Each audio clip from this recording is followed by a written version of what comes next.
people come back to watch more of our videos. If you stick around, we'll show you tips on how to do that. Once you've decided on that video topic and you have an idea, and the first thing you need to pay attention to is the hook. You need to be creating videos that coax people in, within the first 8 seconds to be exact.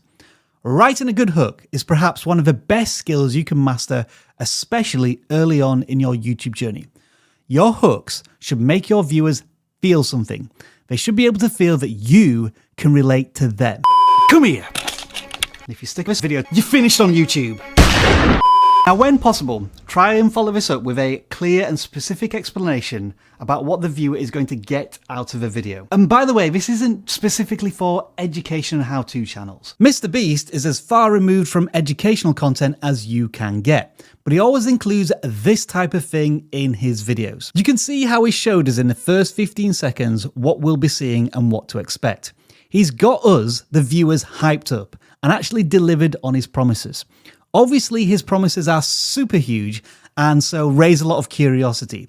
But you can achieve success using the same principles. Now, if you have successfully hooked your viewer after 8 seconds and then guided them to the 30-second mark, the chances are they're much more likely to stick around for another 2 or 3 minutes at least, as your audience retention graphs will attest to. This is the point at which you can allow the video to breathe a little bit, adjust the pacing so it's more comfortable for the viewer. You might have 3 to 5 points that you want to cover throughout the video. Write down the essential information from each of these points that you need to cover and fact check if you need to. Remember that you're trying to build a loyal audience, so you want to bring forward that trust and credibility. If you're not only relatable but also trustworthy, then viewers are going to stick around for longer and come back. And to give you a little bit of a helping hand, we start out with our topic and title. We make sure we add 1 or 2 alternatives as well, followed by an idea of how our thumbnail would look that we can finalize once we've finished the filming process. And break down the script. First the hook and intro. The main content is broken down into headers and then subheaders for each point, and finally the call to action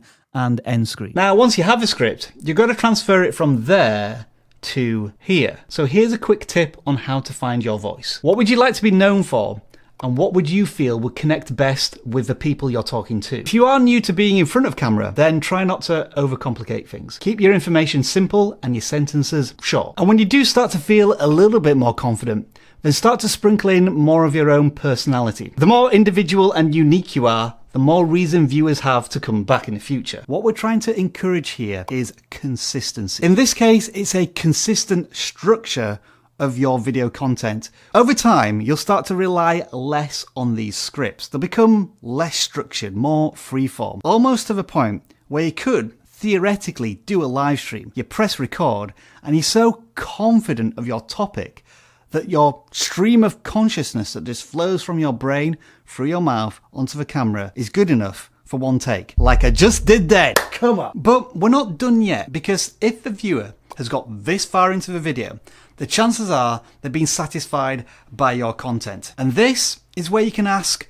for a little bit from your viewer. For example, it makes absolutely no sense for you to be this far into the video, finding value from it, and not be subscribed to the channel. So you need to fix that right now. And by the way, you know my personal thoughts on subscribers. I'm just saying it because it was in the script. But if you did want your viewer to do something else, say sign up for a newsletter, or potentially download VidIQ, or buy a course or a product, because they're so far into the video, they're likely to be much more engaged and more willing to listen to what you, the creator, have to offer. Have a think back to a time when you've been influenced by a call to action from one of your favorite creators, and share that experience in the comments below. And now you've got the viewer to do something within your video. Where do they go next? Well, if they're still watching the video, they're still on YouTube, and YouTube wants you, the creator, to keep them on the platform. So send them to another one of your videos. Have just one end screen element direct the viewer to another video like this. Now that you're a pro at writing scripts that keep people watching your videos for longer to get you towards 4,000 watch hours, why don't you check out this video that will get you to that other monetization milestone, 1,000 subscribers. Script read, job done.